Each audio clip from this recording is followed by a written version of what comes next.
আমরা বহুবার বলেছি, জুলুম করেন না, মানুষের প্রতি অত্যাচার করেন না, মিথ্যা মামলা দিয়ে মানুষকে ফাঁসায়েন না, অযথা মানুষের নামে গায়েবী মামলা দিয়েন না, মানুষকে গুম খুন নির্যাতন আয়না ঘর করেন না।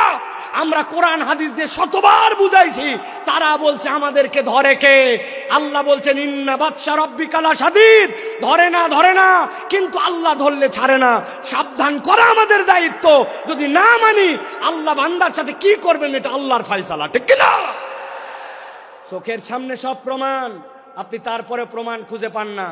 যাদেরকে আপনি অপমান করে অপদস্থ করে দেশ থেকে বের হতে বাধ্য করেছিলেন, যাদেরকে মিথ্যা মামলা দিয়ে অন্যায় করে জাতির সামনে লাম্পট্য চরিত্রের অপবাদ দিয়ে ভিতরে ঢুকিয়েছিলেন, আল্লাহ তাদেরকে এমন সম্মানিত করেছেন, তারা আজকে মঞ্চে বক্তব্য দেয়, তাদের কথা শোনার জন্য লক্ষ মানুষ আসে। আর যারা বাধা দিয়েছিল, অন্যায় করেছিল, তাদেরকে খুঁজে পাওয়া যায় না, ঠিক না?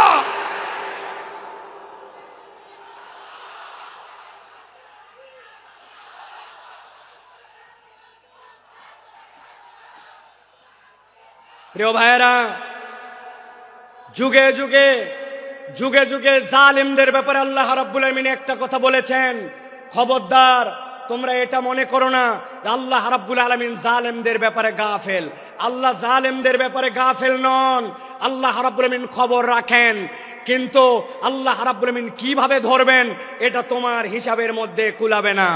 আজকে আল্লামা মামুন আল হক আপনাদের সামনে কথা বলবেন, এই একটা মানুষকে নিয়ে যে পরিমাণ অপমান অপদস্থতা তারা দেখিয়েছে, একজন আলেমে দ্বীনের হাতের মধ্যে হাত করা লাগিয়েছে, পায়ের মধ্যে ডান্ডা বেরি লাগিয়েছে, মাথার মধ্যে বারবার বলেছেন আমাদের ভয় নাই, হেলমেটটা পরায়ও না, শুধু জাতির কাছে অপদস্থ করার জন্য মিথ্যা বুলেট প্রুফ জ্যাকেট, মিথ্যা মাথার মধ্যে হেলমেট, এইগুলো দিয়ে আলেমকে অপমানিত করতে চেয়েছে। আল্লাহ দেখাই দিয়েছেন অপমান যারা করেছিল আজকে তোমাদের পরিণতি কি। এই জন্য আমরা বলতে চাই, এখনো যারা আছেন, আগামীতেও যারা আসবেন, আপনারা যদি মনে করেন একদল গেছে আমরা সামনে বাপের বেটা, আপনাদেরকেও সতর্ক করতে চাই, আলেম ওলামা ইসলামপন্থী কোরআনওয়ালা তাদের সাথে বেয়াদবি করলে দুনিয়া আখিরাতে আল্লাহ তাদেরকে ছাড় দিবে না। সাবধান হয়ে চলবেন, সাবধান হয়ে চলবেন। এটা আমাদের কথা নয়, আল্লাহ রাব্বুল আলামিনের কথা। আল্লাহ রাব্বুল আলামিন বলছেন, ভালো করে জেনে রাখো দুনিয়ার মানুষ, ওয়ামা খলাকতুল জিন্না ওয়াল ইনসা ইল্লা লিয়াবুদুন, আমি জিন আর ইনসান এখানে কাউকে খাস আর আম করি নাই, গণভাবে তোমাদেরকে আল্লাহর ইবাদতের জন্য সৃষ্টি করেছি। অতএব তুমি যদি আল্লাহর আবদ হও, সেটা যেখানেই হোক না কেন, আল্লাহর উবুদিয়তের মধ্যে ঢুকতে পারলে নিষ্কৃতির পথ আছে, আল্লাহর উবুদিয়তের মধ্যে ঢুকতে না পারলে বাঁচার দ্বিতীয় কোনো রাস্তা নাই। আল্লাহ রাব্বুল আলামিন আমাদেরকে যেন এই কথাগুলি বোঝার তৌফিক দান করেন, বলেন আল্লাহুম্মা আমিন। প্রিয় ভাইরা, আমি মূল আলোচনার মধ্যে প্রবেশ করব, তবে তার আগে এতক্ষণ যেটি বললাম এটা আমার নিজস্ব চিন্তা চেতনায় আমি খেয়াল করে দেখেছি। আমাদের যে মাহফিলগুলো হয়, এই মাহফিলগুলোতে আমাদের যারা শ্রোতারা আসেন তারা একটু এলোমেলো বাউন্ডারিহীন আসেন। কি শুনলাম আর কি শুনবো, খানিকক্ষণ আসলাম, স্লোগান দিলাম, তকবির দিলাম, হই হই করলাম, চলে গেলাম। এই মাহফিল বড় মাহফিল, লোক দেখানোর মাহফিল করে লাভ নাই। এই জন্য আমি চিন্তা করি যেখানেই যাই আগে অন্তত একটু আইল দেই, আইল বাঁধা। আইল চেনেন আপনারা? ভাই আইল যদি না থাকে পানি বাঁধবে? কথা বললেন না, পানি বাঁধবে? আসলে আমাদের থেকে অনেক ডিস্টেন্স হয়ে গেছে আপনাদের, তাই না ভাই? একটু দূরে চলে গেছেন আপনারা। প্রিয় ভাইয়েরা, আল যদি না থাকে তাহলে পানি যেরকম বাঁধে না, তো আমাদের জীবনে আমি যে কথাটা শুনবো এই কথাটার আগে একটা আল লাগবে, যে আমি কেন এই কথাটা শুনতেছি, এই কথাটা আমার শোনা কেন জরুরি। আমি তো আল্লাহ রাব্বুল আলামিনের পূর্ণ ইতাআতে ঢুকতে চাই, কিন্তু আমার জীবন ভর এমন অপরাধ, এমন ভুলভ্রান্তি যে আমি কোনো লাইন খুঁজে পাই না, আমি কোন লাইনে যাব। তো ওই লাইনটা বোঝানোর আগে আমি একটু আইল দিলাম। এখন আপনাদের সহযোগিতা নিয়ে আমরা সরাসরি একটু তাফসীরের মধ্যে প্রবেশ করতে চাই। আপনারা প্রবেশ করতে চান? আছেন আপনারা ইনশাআল্লাহ? কারা কারা আছেন দুই হাত উঁচু করে একটু দেখান। কথা বলবেন না, কোনো কথা বলবেন না, চুপচাপ হাত নামান, হাত নামান, হাত নামান। হাত নামান। থামেন থামেন, তাকবীর দিয়েন না ভাই, কত সময় সংক্ষেপ, আপনাদের অনেক আবেগ আমরা জানি, তাকবীর দিয়েন না। একটু আপনাদের মোবাইলে লাইট আছে? আছে? একটু শার্ট করে 5 সেকেন্ড সময় দিলাম, জ্বলায় ফেলেন দেখি। হ্যাঁ, একটু জ্বলায় ফেলেন। যার যার মোবাইল আছে কথা বলবেন না, একটা কথা হবে না, একজনও না। জ্বলাইছেন? এবার হাতটা উঁচু করেন, 2 হাত 2 হাত। যারা জ্বলাতে পারে নাই শিখাই দেন কেমনে জ্বলাতে হয়। হাত উঁচু করেন, হাত উঁচু করছেন, শক্ত করেন, শক্ত, একটু শক্ত, একটু ডানে দিকে নড়া দেন, এবার একটু বামে দেন, এবার একটু সামনে দেন, একটু পিছনে দেন, এবার একটু পিছনে টানা দেন, টানা দেন। এবার হাতটা সোজা করেন, সোজা সোজা সোজা করেন। এবার হাতটা এরকম করে নড়াচড়া দেন, 2 দিকে নড়াচড়া দেন। এবার হাতটা সোজা করেন, স্ট্রেট, নো নড়চড়। গলাটা পরিষ্কার করেন, ভালো করে দিছেন। এবার আমরা আকাশ বাতাস মুখরিত করে আল্লাহর একটা তাকবীর দিয়ে আলোচনার মধ্যে প্রবেশ করতে চাই। যারা আসমান জমিন মুখরিত করে একটা তাকবীর দিতে পারবেন তারা বলেন আল্লাহুম্মা আমিন। এই স্বেচ্ছাসেবক ভাইরা, আপনারা দিবেন না তাকবীর? নাকি আপনারা ওয়াজের বাইরে? আপনারা তো ওয়াজের ভিতরে। হাত সোজা করেন। কারা কারা জ্বলাতে পারে নাই শিখাই দেন, হাত সোজা করেন। সোজা করছেন? আল্লাহুম্মা আমিন বলেন। এবার একটা আকাশ বাতাস মুখরিত করে তাকবীর দেখতে চাই। আমি আল্লাহু আকবার আসতে বলবো, লিল্লাহি তাকবীর, আপনারা জোরে করে আল্লাহু আকবার বলবেন, যাতে কোনো বিতাড়িত শয়তান এখানে থাকতে না পারে। পারবেন ইনশাআল্লাহ? দেখে এটা তাকবীর দেন, লিল্লাহি তাকবীর, লিল্লাহি তাকবীর। আল কোরআনের আলো, আল হাদিসের আলো, তোমার নেতা আমার নেতা, তোমার নেতা আমার নেতা। আলেম ওলামা যেখানে, আল্লাহর আইন যেখানে, লিল্লাহে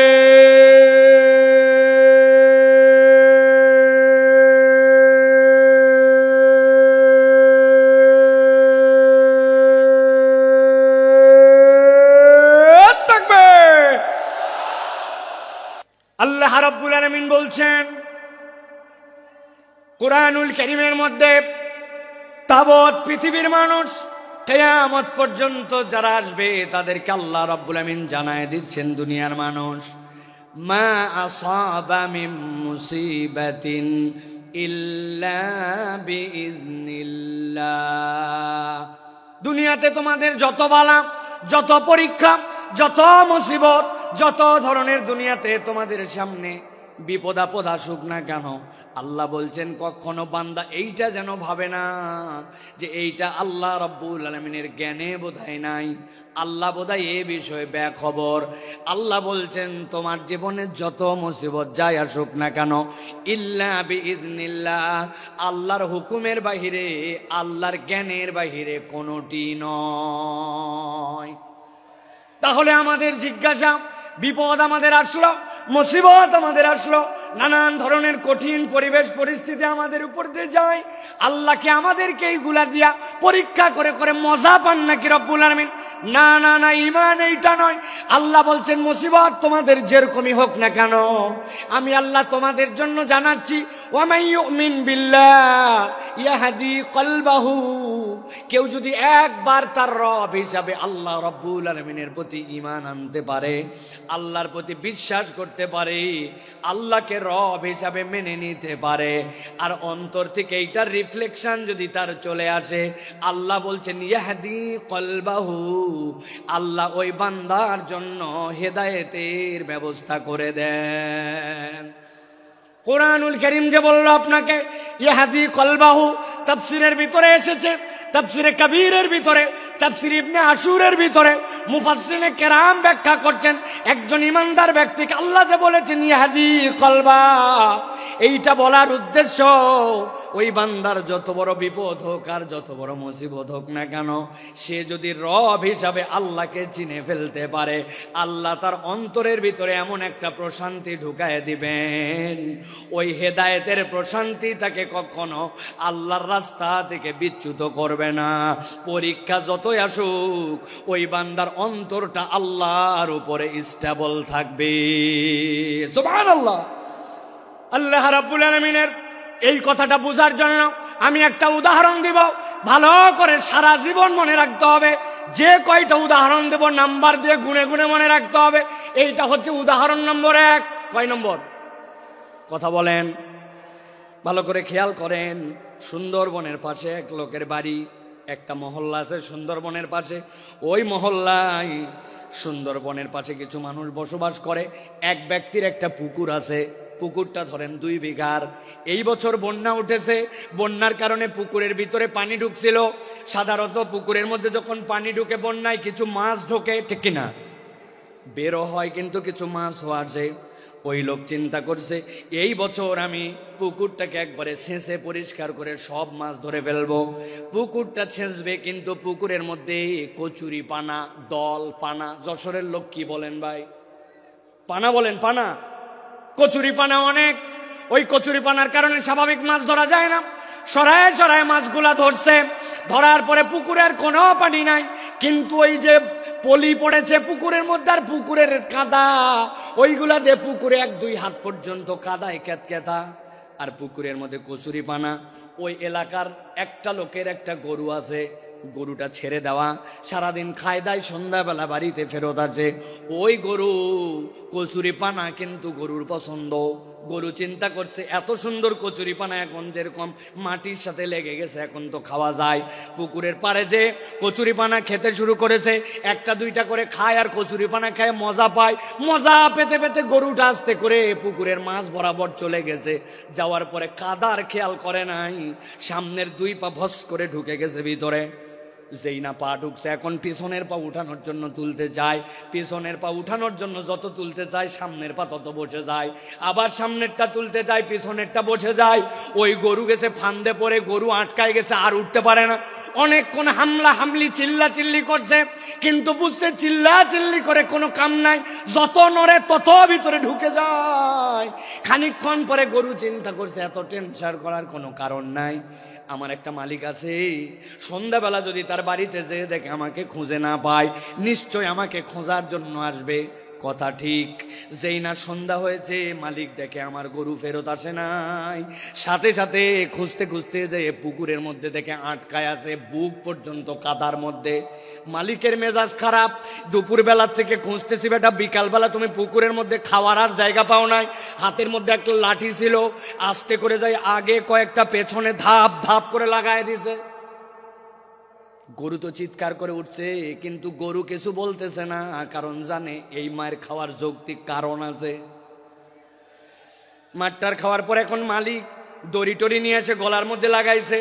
লাগানোর পরে আরো কয়েকজনকে লোককে ডাক দিচ্ছে যে বাবা ধরো তো, টেনে টেনে একটু উঠানো লাগবে। গরুকে টেনে টেনে উঠাইছে। উঠানোর সময় গলা ছিলে গেছে, কোমরের মধ্যে ব্যথা পাইছে। কিন্তু ওই গরুকে উঠানোর পরে বালতি করে পানি নিয়ে খড় দিয়া পিট পেট ডলে টলে পরিষ্কার করে গোয়ালের মধ্যে তুলছে। ঠিক ওই রাত্রে ধরেন একটা ঘটনা ঘটে গেছে। একটা বাঘ সুন্দরবন ছেড়ে মহল্লার মধ্যে আসছে, একটা হরিণ তারা করে ধরবে। এমন সময় হরিণটা যখন পালায়ে যাচ্ছে, বাঘের আর আইডিয়া নাই যে পুকুরের মধ্যে পানি আছে না নাই। লাফ দিছে একটা লম্বা করে, কিন্তু পুকুর পার হতে পারে নাই, মধ্যে বরাবর পড়ছে। ও তো মনে করছে হয়তো পানি আছে, যেহেতু পুকুর ভর্তি কচুরি পানা। ধাপ করে পুকুরের মধ্যে যেই না পড়ছে, 2 হাত 2.5 হাত কাদা, ক্যাত ক্যাত করে কাদার মধ্যে আটকায় গেছে। বাঘের শক্তি অনেক, কিন্তু যতই ওঠার চেষ্টা করছে 10-15 মিনিট উঠতে পারে না। কাদার ঠেলায় ক্যাত ক্যাতায় বুক পর্যন্ত আটকায়, এক পর্যায়ে শক্তি নিঃশেষ।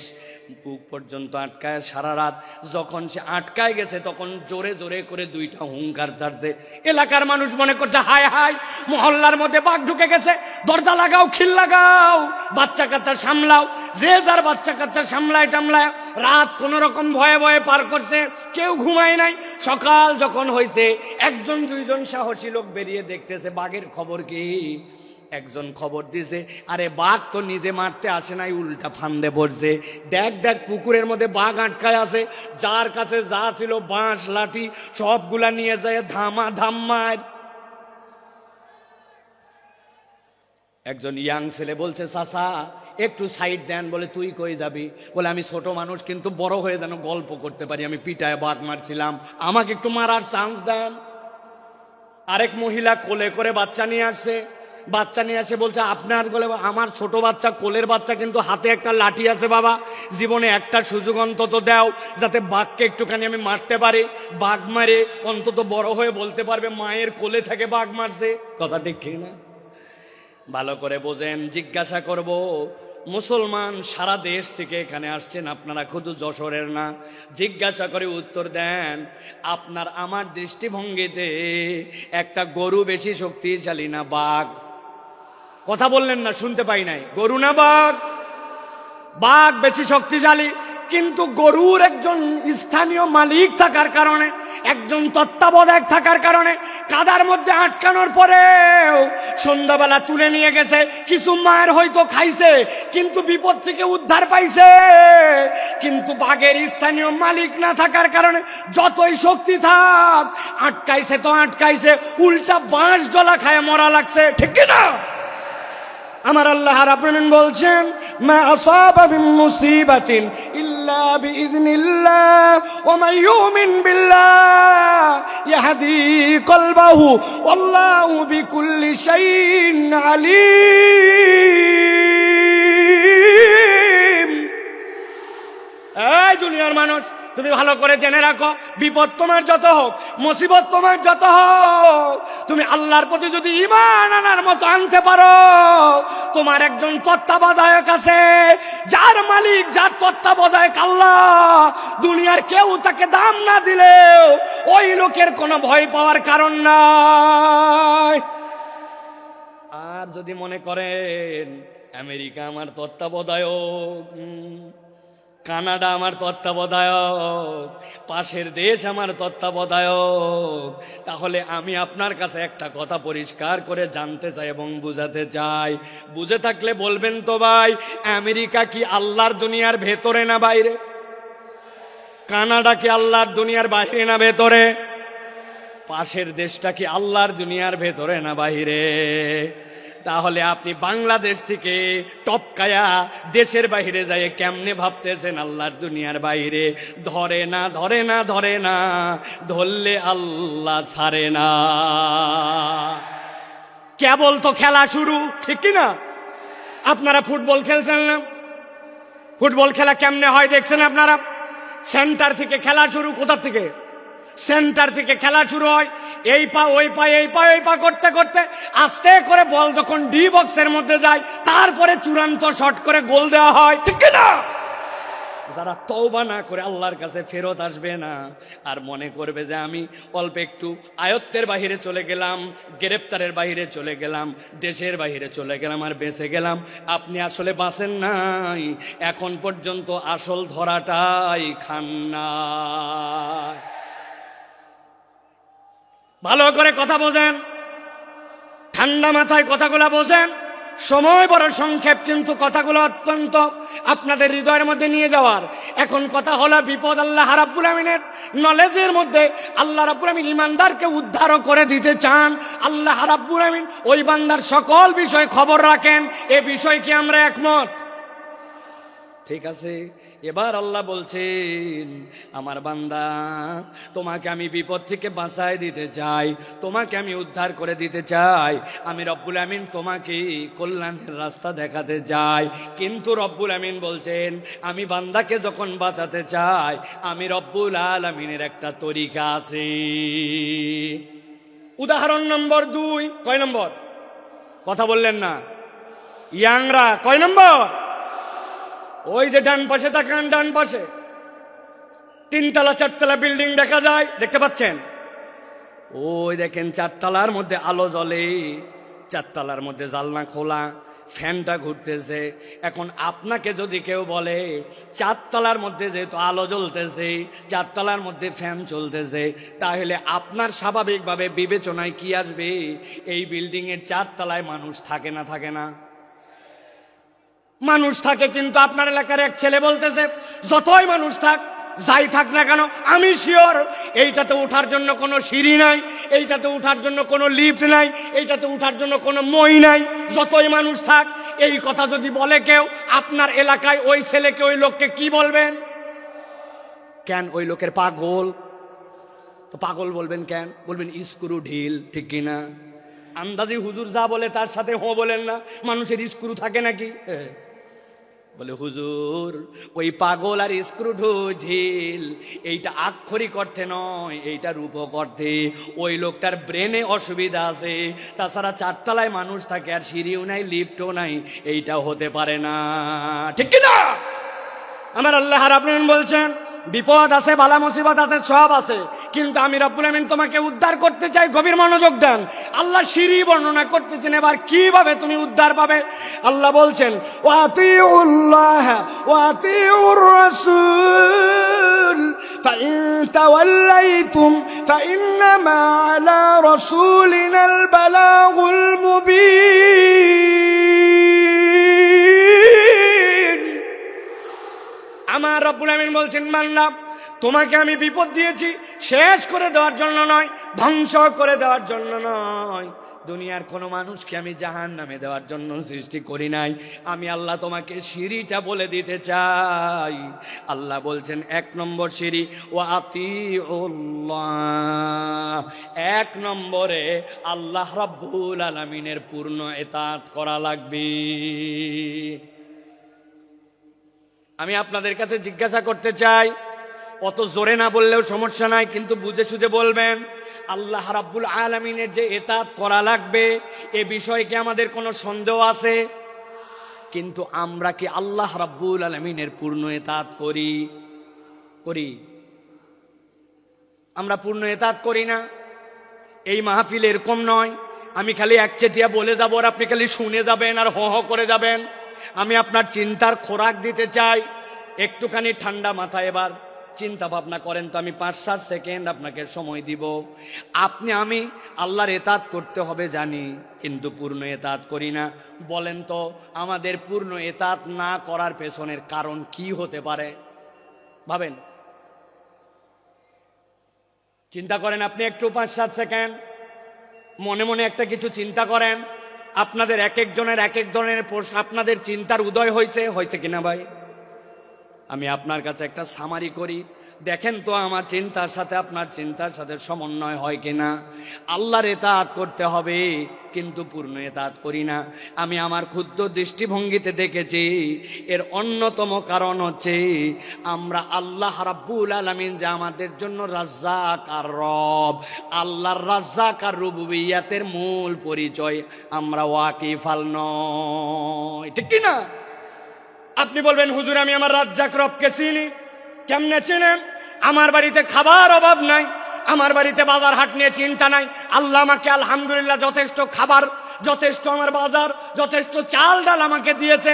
আপনি যদি মনে করেন আল্লাহ আপনাকে চাল ডাল আর খাদ্য এইটা দিয়ে একমাত্র আপনার জন্য রাজ্জাক, আপনি তাহলে আল্লাহর রাজ্জাক নামের 1% কেবল চিনছেন, বাকিটুকু আপনি চিনেন নাই। আল্লাহ নিজের পরিচয় দিয়েছেন, ইন্নাল্লাহ হুয়ার রাজ্জাকু যুল কুওয়াতিল মাতিন।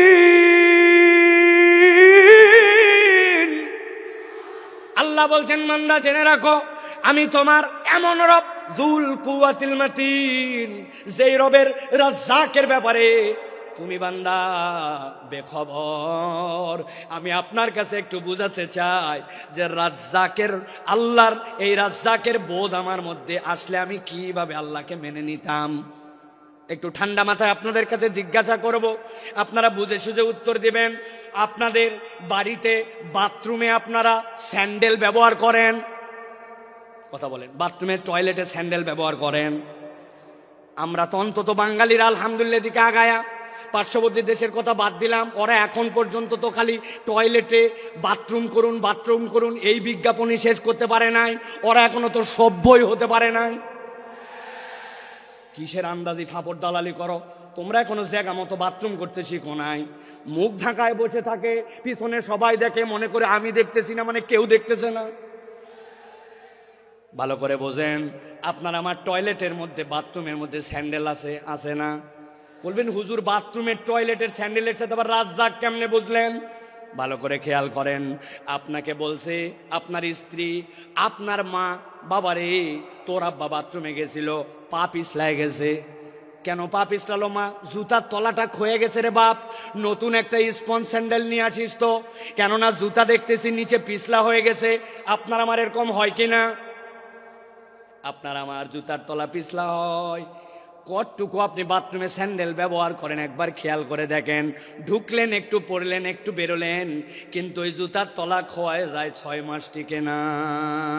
কিন্তু আপনি আমি দুনিয়ার বুকে এত চলাফেরা করলাম, কত ফুটবল খেললাম, কত ধান লাগালাম, কত মাটির মধ্যে দিয়ে হাঁটা চলা করলাম, বয়স বাড়তে বাড়তে 20, 30, 40, 50 বছর হয়ে গেল।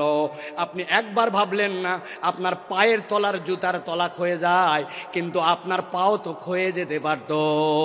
বান্দার পায়ের তলা যদি খোয়াইতো তাহলে যশোর অঞ্চলে যেগুলার বয়স 60-70 বছর, রাস্তায় খালি কাল্লাগুলা ঘোরাফেরা করার কথা। কিন্তু রব্বুল আলামিন আপনাকে রিজিক দিলেন, এইটা আপনার রিজিক যে আপনার পায়ের তলা খোয়ায় না। 19 বছর হলেই চুল রাখছি মাথায়, সুন্নত, কিন্তু এই চুল বড় হওয়ার পরে কাটছি কত শতবার, হিসাব নাই। কিন্তু আপনি কল্পনা করছেন মাথার চুল কত কাটলেন, কিন্তু ভুরুর চুল কতবার কাটা লাগছে? না, আপনার ভুরুর চুল কাটা লাগে নাই, মাথার চুল কাটা লাগছে। যেখানে যা করা লাগবে রব্বুল আমিন এইগুলা সমন্বয় করে আপনার জন্য দিলেন। আঙ্গুল, এই নখগুলো আপনি কত কাটলেন, বুধবার, বৃহস্পতিবার, শুক্রবারে আসার আগে, আপনি জুমাবারে আসার আগে নেলগুলা কেটে ফেলেন, নখগুলা বাড়লো। কিন্তু ওই 2 বছর বয়সে আপনার দাঁত উঠে গেছে। অনেক বাচ্চা কাচ্চার 13-14 মাসেও দাঁত উঠে যায়। ওই দাঁত উঠার পরে এই যে আমার দাঁত এই পর্যন্ত এসে দাঁড়ায় গেল, 70 বছর দাঁত আর বাড়লো না, কিন্তু নখ বেড়ে গেল। কে আপনার এইটা নিয়ন্ত্রণ করে? আল্লাহ বলছেন তুমি চিনতে পারো নাই, তোমার রব যিনি রাজ্জাক তিনি এইগুলা তোমার জন্য নিয়ন্ত্রণ করে। ভালো করে বোঝেন, আল্লাহ বলছেন আতিউল্লাহ, আল্লাহকে ইতাআত করো। আর আপনি আল্লাহ রাব্বুল আলামিনের কোন নিয়ামত খুঁজে পান না। আপনি কখনো কল্পনা করেন নাই যে দুনিয়ার মানুষ যা কিছু করে অবচেতন মনে বেশি করে? বুঝাতে পারি নাই? মানুষ চেতন মনে নয়, অবচেতন মনে বেশি কাজ করে। বলবেন হুজুর কেমনে? ভালো করে খেয়াল করেন। এই যে Sakina medical, Ad-din medical college হাসপাতাল, বুকের মধ্যে ব্যথা, আপনার ডাক্তারের কাছে আসছেন, ডাক্তার বলছে আপনার বুকের সমস্যা, হার্টে, তবে এটা বাঁচার উপায় আছে। কি উপায় ডাক্তার সাহেব? বলেন আমি আরো বাঁচতে চাই। পরামর্শ দিছে, কোনো টেনশন নাই, তবে একটা সাবধানতা অবলম্বন করতে হবে। 1 মিনিটে আপনাকে শ্বাস নিতে হবে 20 বার। যদি 21 বার নেন ঝামেলা আছে, আর যদি 19 বার নেন ঝামেলা আছে। এখন আপনি বাড়িতে আসছেন প্রেসক্রিপশন নিয়ে, এরপরে আপনি এখন হাতে সব সময় শুধু ঘড়ি, কারণ আপনাকে 1 মিনিটে কয়বার শ্বাস নিতে বলছে? 20 বার। 21 বার নিলেও ঝামেলা, 19 বার নিলেও ঝামেলা। ওই লোক এখন নিঃশ্বাস নাই, 1, 2, 3, 4, 5, 6, 8, 9, 10, সারাদিন খালি গুনে আর নিঃশ্বাস নেয়। 1-1.5 ঘন্টার বেশি এই গুনার হিসাব মিলাতে পারবেন না। আপনি যদি গুনে গুনে নিঃশ্বাস নেওয়া লাগতো, দুনিয়ার বুকে 2 ঘন্টাও টিকে থাকা সম্ভব নয়। এইগুলো অবচেতন ভাবে রব্বুল আলামিন সব নিয়ন্ত্রণ করেন। যিনি নিয়ন্ত্রণ করেন তিনি রব, তিনি আপনাকে আমাকে এই রিজিক দিয়া রাখছেন, ঠিক না? যশোর অঞ্চলে পিঠার অঞ্চল, ঠিক না ভাই? পিঠাপুলি জামাইরে খাওয়ান তো আপনারা, না খাওয়ান না? বাদ দিছেন না? এখনো খাওয়ান, জামাইরে খাওয়াই। খেজুরের রসের অঞ্চল, অদ্ভুত আল্লাহ নিয়ামত দিয়েছেন। এই নিয়ামতকে রব্বুল আলামিন ভরপুর করে দিয়েছেন। এক জামাই আপনার এলাকায় আসছে, সকালবেলা শাশুড়ি পিঠা খাইতে দিছে। উনি বলছে আম্মা আমার পিঠা কোথায় দেন? বলছে জামাই চোখ খোল। বলছে আম্মার দুঃখের কথা বলেন না, গতকালকে তাড়াহুড়া করে আসছি, আসার সময় চোখের চার্জার আনতে ভুলে গেছি। কি আপনার চোখ যদি চার্জার দিয়ে চার্জ দেওয়া লাগতো, আপনার মোবাইল একদিন গেলে বন্ধ হয়ে যায়, অথচ সারাদিনে 22,000 বার চোখের পলক ফেলছেন।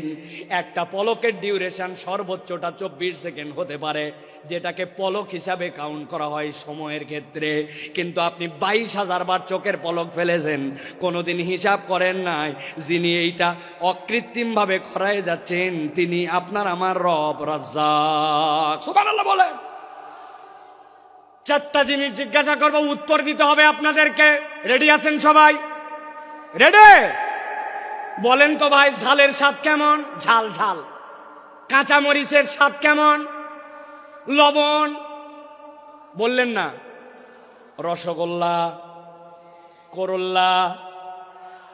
এখানে ডাক্তার সাহেব মহিউদ্দিন ভাই আছে না? অনেক ডাক্তার আছে না? তাদের কাছে যে শুনবেন, আপনি ঝাল খান, লবণ খান, যাই খান, তিতা খান, মিষ্টি খান, পেটের মধ্যে যেই না দিয়েছেন, সাথে সাথে আপনার কতকগুলা টক্সিন আসবে। আসার পরে ওইগুলো এটাকে মন্ডু বানাবে। মন্ডু বানানোর পরে ওইটাকে পেটের মধ্যে দিয়ে চিপে চিপে চিপে চিপে আস্তে করে যাবে। ওই রসগুলা যেই না বের হবে, ওইগুলা গ্লুকোজ হবে, ওইগুলা সব চিনিতে রূপান্তর হয়ে যাবে। যেই না আপনার পেটের মধ্যে চিনি হয়ে গেল, এরপরে আপনার চোখের জন্য যেইটা লাগবে, আপনার হার্টের জন্য যেইটা লাগবে, কিডনির জন্য যেইটা লাগবে, আপনার অঙ্গ প্রত্যঙ্গের জন্য যেখানে যেইটা লাগবে সেইটা অটোমেটিক সার্কুলেট হয়। আপনি বলতেছেন এইটা আবার এমন কি? আমি অনেক সময় মজা করে বলি, এখানে আমার অনেক বাইকার বন্ধু আছে যারা মোটর সাইকেল চালায়, আছে কিনা? হঠাৎ করে দেখে মোটর সাইকেল বন্ধ হয়ে গেছে, এদিকে কাট ওদিকে কাট, ঝুঁকা ঝুঁকি, দেখে নাই কি নাই। কথা বললেন না? অকটেন নাই, পেট্রোল নাই, ঠিক না? চিন্তা করছে অকটেন নাই, পেট্রোল নাই, তাই কি অনেকক্ষণ ধরে আমার সেই রকম প্রস্রাব চাপছে, আমার নিজের ভিতরে যথেষ্ট পরিমাণে এখন পানি আছে, উনি আস্তে করে ট্যাঙ্কি খুলে ভিতরে ঢুকায় দিয়ে কাম ছাড়ছে। বলেন তো ভাই, নিজের প্রস্রাব দিয়া মোটরসাইকেল চলবে তো? ও ভাই বুঝেন না মনে হয়, চলবে না। কেন চলবে না? আমার মোটরসাইকেল, আমার প্রস্রাব চলবি না মানে? বলে হুজুর, মোটরসাইকেল চলার জন্য আলাদা করে পেট্রোল লাগে, ব্রেক করার জন্য ব্রেক অয়েল লাগে, ইঞ্জিনের জন্য ইঞ্জিন অয়েল লাগে। এক জিনিসের কত ফাংশন আলাদা আলাদা করে আপনাকে দিতে হয়। আর আপনি খেয়ে নিচ্ছেন, আপনার বডিটাকে চলানোর জন্য আপনাকে টেনশন করতে হয় না, সবগুলোকে প্রক্রিয়া করে রব্বুল আলামিন চলান। আল্লাহ বলছেন, বান্দা যদি একবার বুঝতো যার নির্দেশে আর যার পথ নির্দেশে তার শরীরটা চলে, তাইলে এই কৃতজ্ঞতা যদি তার মধ্যে ঢুকে যেত, ওই বান্দা কখনো আল্লাহর ইতাআতকে ছাড়তে পারে না, ঠিক না? আমার আল্লাহ রাব্বুল আলামিন এর জন্য বলছেন, ওয়াতিউল্লাহ ওয়াতিউর রাসূল ফাইন তাওয়াল্লাইতুম ফাইন্নামা আলা রাসূলিনাল বালাগুল মুবিন।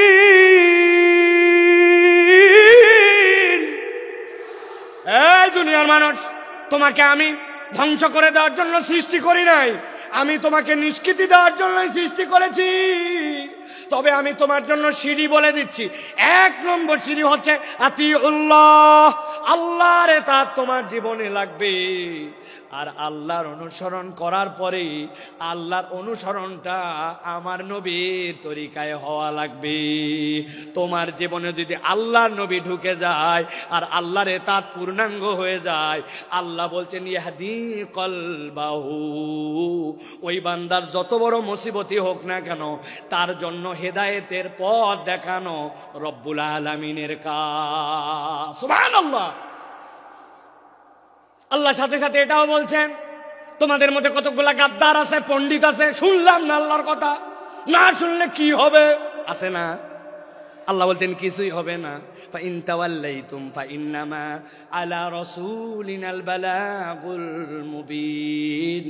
আমি আল্লাহ জানায় রাখলাম, তুমি যদি মুখ ফিরায় নাও, নবী আর নবীওয়ালা কাজ যারা করে তাদের দায়িত্ব হচ্ছে বার্তাটা পৌঁছায় দেওয়া। দারোগাগিরি করার জন্য নবী আর নবীর ওয়ারিসদেরকে দায়িত্ব দেওয়া হয় নাই। আমাদের দায়িত্ব পৌঁছায় দেওয়া। শুনলে তোমার ভালো, না শুনলে তোমার বিপদ, ঠিক না? আমরা বহুবার বলেছি, জুলুম করেন না, মানুষের প্রতি অত্যাচার করেন না, মিথ্যা মামলা দিয়ে মানুষকে ফাঁসায়েন না, অযথা মানুষের নামে গায়েবী মামলা দিয়েন না, মানুষকে গুম খুন নির্যাতন আয়না ঘর করেন না। আমরা কোরআন হাদিস দিয়ে শতবার বুঝাইছি, তারা বলছে আমাদেরকে ধরে কে? আল্লাহ বলছেন ইন্না বাতশা রাব্বিকা লাশাদীদ, ধরে না, কিন্তু আল্লাহ ধরলে ছাড়ে না। সাবধান করা আমাদের দায়িত্ব। যদি না মানি আল্লাহ বান্দার সাথে কি করবেন এটা আল্লাহর ফয়সালা, ঠিক কি না? চোখের সামনে সব প্রমাণ, আপনি তারপরে প্রমাণ খুঁজে পান না। যাদেরকে আপনি অপমান করে অপদস্থ করে দেশ থেকে বের হতে বাধ্য করেছিলেন, যাদেরকে মিথ্যা মামলা দিয়ে অন্যায় করে জাতির সামনে লাম্পট্য চরিত্রের অপবাদ দিয়ে ভিতরে ঢুকিয়েছিলেন, আল্লাহ তাদেরকে এমন সম্মানিত করেছেন, তারা আজকে মঞ্চে বক্তব্য দেয়, তাদের কথা শোনার জন্য লক্ষ মানুষ আসে। আর যারা বাধা দিয়েছিল, অন্যায় করেছিল, তাদেরকে খুঁজে পাওয়া যায় না, ঠিক না?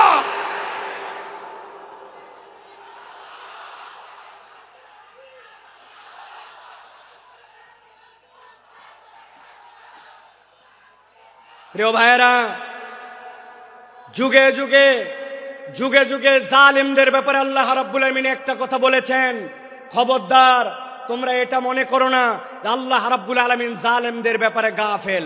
আল্লাহ জালেমদের ব্যাপারে গাফেল নন, আল্লাহ রাব্বুল আলামিন খবর রাখেন। কিন্তু আল্লাহ রাব্বুল আলামিন কিভাবে ধরবেন এটা তোমার হিসাবের মধ্যে কুলাবে না। আজকে আল্লামা মামুনুল হক আপনাদের সামনে কথা বলবেন। এই একটা মানুষকে নিয়ে যে পরিমাণ অপমান অপদস্থতা তারা দেখিয়েছে, একজন আলেমে দ্বীনের হাতের মধ্যে হাত করা লাগিয়েছে, পায়ের মধ্যে ডান্ডা বেরি লাগিয়েছে, মাথার মধ্যে বারবার বলেছেন আমাদের ভয় নাই, হেলমেটটা পরায়ও না, শুধু জাতির কাছে অপদস্থ করার জন্য মিথ্যা বুলেট প্রুফ জ্যাকেট, মিথ্যা মাথার মধ্যে হেলমেট, এইগুলো দিয়ে আলেমকে অপমানিত করতে চেয়েছে। আল্লাহ দেখাই দিয়েছেন অপমান যারা করেছিলে আজকে তোমাদের পরিণতি কি। এই জন্য আমরা বলতে চাই, এখনো যারা আছেন, আগামীতেও যারা আসবেন, আপনারা যদি মনে করেন একদল গেছে আমরা সামনে বাপের বেটা, আপনাদেরকেও সতর্ক করতে চাই, আলেম ওলামা ইসলামপন্থী কোরআনওয়ালা তাদের সাথে বেয়াদবি করলে দুনিয়া আখিরাতে আল্লাহ তাদেরকে ছাড় দিবে না। সাবধান হয়ে চলবেন, সাবধান হয়ে চলবেন। এটা আমাদের কথা নয়, আল্লাহ রাব্বুল আলামিনের কথা। আল্লাহ রাব্বুল আলামিন বলছেন, ভালো করে জেনে রাখো দুনিয়ার মানুষ, ওয়ামা খলাকতুল জিন্না ওয়াল ইনসা ইল্লা লিয়াবুদুন, আমি জিন আর ইনসান এখানে কাউকে খাস আর আম করি নাই, গণভাবে তোমাদেরকে আল্লাহর ইবাদতের জন্য সৃষ্টি করেছি। অতএব তুমি যদি আল্লাহর আব্দ হও, সেটা যেখানেই হোক না কেন, আল্লাহর উবুদিয়্যাতের মধ্যে ঢুকতে পারলে নিষ্কৃতির পথ আছে। আল্লাহর উবুদিয়্যাতের মধ্যে ঢুকতে না পারলে বাঁচার দ্বিতীয় কোনো রাস্তা নাই। আল্লাহ রাব্বুল আলামিন আমাদেরকে যেন এই কথাগুলি বোঝার তৌফিক দান করেন, বলেন আল্লাহুম্মা আমিন।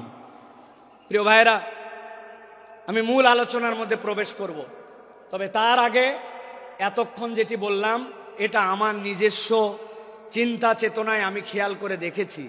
আমাদের যে মাহফিলগুলো হয়, এই মাহফিলগুলোতে আমাদের যারা শ্রোতারা আসেন তারা একটু এলোমেলো বাউন্ডারিহীন আসেন। কি শুনলাম আর কি শুনবো, খানিকক্ষণ আসলাম, স্লোগান দিলাম, তকবির দিলাম, হই হই করলাম, চলে গেলাম। এই মাহফিল বড় মাহফিল, লোক দেখানোর মাহফিল করে লাভ নাই। এই জন্য আমি চিন্তা করি যেখানেই যাই আগে অন্তত একটু আল দেই, আল বাঁধা। আল চেনেন আপনারা? ভাই আল যদি না থাকে পানি বাঁধবে? কথা বললেন না, পানি বাঁধবে? আসলে আমাদের থেকে অনেক ডিস্টেন্স হয়ে গেছে আপনাদের, তাই না ভাই? একটু দূরে চলে গেছেন আপনারা। প্রিয় ভাইয়েরা, আল যদি না থাকে তাহলে পানি যেরকম বাঁধে না, তো আমাদের জীবনে আমি যে কথাটা শুনবো এই কথাটার আগে একটা আল লাগবে, যে আমি কেন এই কথাটা শুনতেছি, এই কথাটা আমার শোনা কেন জরুরি। আমি তো আল্লাহ রাব্বুল আলামিনের পূর্ণ ইতাআতে ঢুকতে চাই, কিন্তু আমার জীবন ভর এমন অপরাধ, এমন ভুলভ্রান্তি যে আমি কোনো লাইন খুঁজে পাই না, আমি কোন লাইনে যাব। তো ওই লাইনটা বোঝানোর আগে আমি একটু আল দিলাম। এখন আপনাদের সহযোগিতা নিয়ে আমরা সরাসরি একটু তাফসীরের মধ্যে প্রবেশ করতে চাই। আপনারা প্রবেশ করতে চান? আছেন আপনারা ইনশাআল্লাহ? কারা কারা আছেন দুই হাত উঁচু করে একটু দেখান।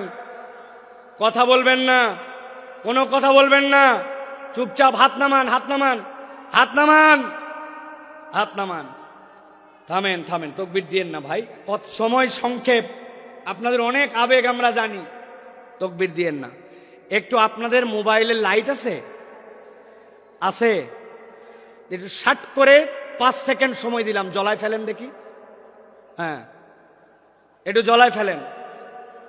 যার যার মোবাইল আছে কথা বলবেন না, একটা কথা হবে না, একজনও না। জ্বলাইছেন? এবার হাতটা উঁচু করেন, 2 হাত 2 হাত। যারা জ্বলাতে পারে নাই শিখাই দেন কেমনে জ্বলাতে হয়। হাত উঁচু করেন, হাত উঁচু করছেন, শক্ত করেন, শক্ত, একটু শক্ত, একটু ডানের দিকে নড়া দেন, এবার একটু বামে দেন, এবার একটু সামনে দেন, একটু পিছনে দেন, এবার একটু পিছনে টানা দেন, টানা দেন। এবার হাতটা সোজা করেন, সোজা সোজা সোজা করেন। এবার হাতটা এরকম করে নড়াচড়া দেন, 2 দিকে নড়াচড়া দেন। এবার হাতটা সোজা করেন, স্ট্রেট, নো নড়চড়। গলাটা পরিষ্কার করেন, ভালো করে দিছেন। এবার আমরা আকাশ বাতাস মুখরিত করে আল্লাহর একটা তাকবীর দিয়ে আলোচনার মধ্যে প্রবেশ করতে চাই। যারা আসমান জমিন মুখরিত করে একটা তাকবীর দিতে পারবেন তারা বলেন আল্লাহুম্মা আমিন। এই স্বেচ্ছাসেবক ভাইরা, আপনারা দিবেন না তাকবীর? নাকি আপনারা ওয়াজের বাইরে? আপনারা তো ওয়াজের ভিতরে। হাত সোজা করেন। কারা কারা জ্বলাতে পারে নাই শিখায় দেন, হাত সোজা করেন। সোজা করছেন? আল্লাহুম্মা আমিন বলেন। এবার একটা আকাশ বাতাস মুখরিত করে তাকবীর দেখতে চাই। আমি আল্লাহু আকবার আসতে বলবো, লিল্লাহি তাকবীর, আপনারা জোরে করে আল্লাহু আকবার বলবেন, যাতে কোনো বিতাড়িত শয়তান এখানে থাকতে না পারে। পারবেন ইনশাআল্লাহ? দেখে এটা তাকবীর দেন, লিল্লাহি তাকবীর, লিল্লাহি তাকবীর। আল কোরআনের আলো, আল হাদিসের আলো, তোমার নেতা আমার নেতা, তোমার নেতা আমার নেতা, আলেম ওলামা যেখানে, আল্লাহর আইন যেখানে, লিল্লাহে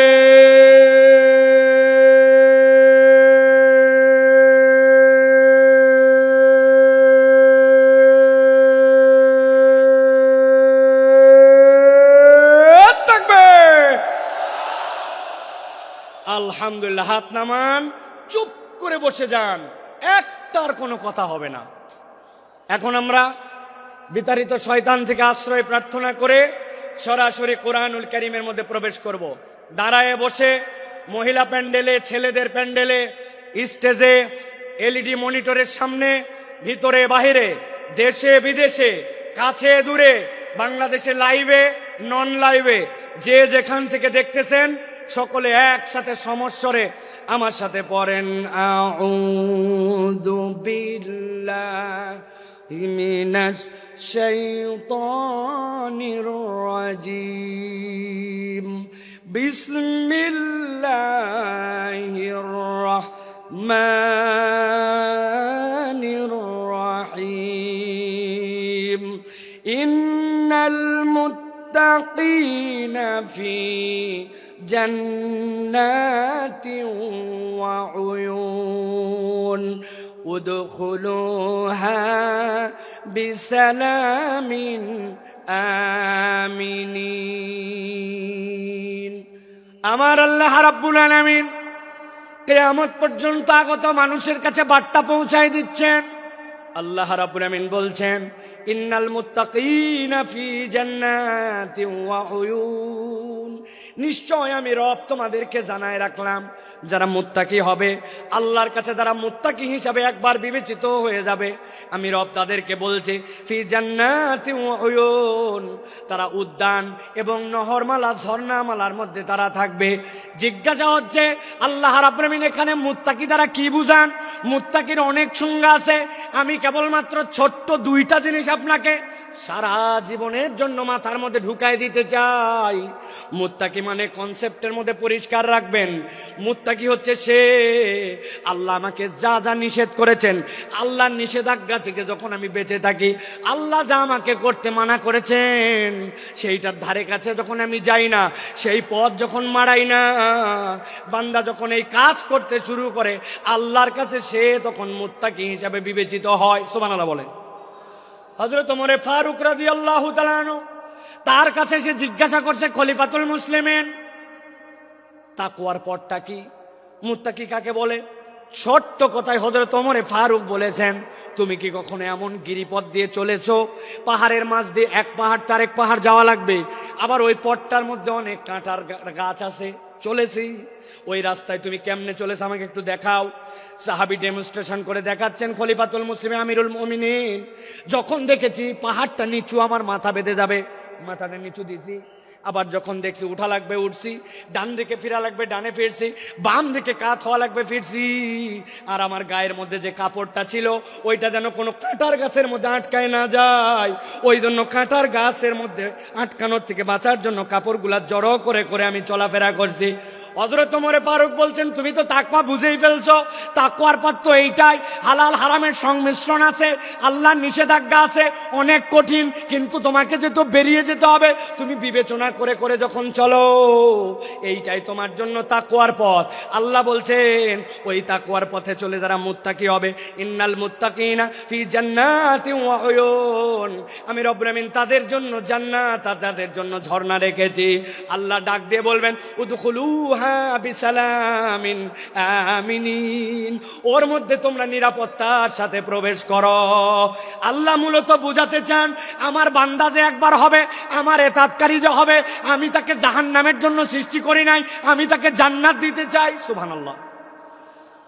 কিন্তু বান্দা মনে মনে চিন্তা করছে, আমার তো গুনাহ খাতার কোনো শেষ নাই, আমি কেমনে বাঁচবো, আমি কেমনে এই পথকে গ্রহণ করব?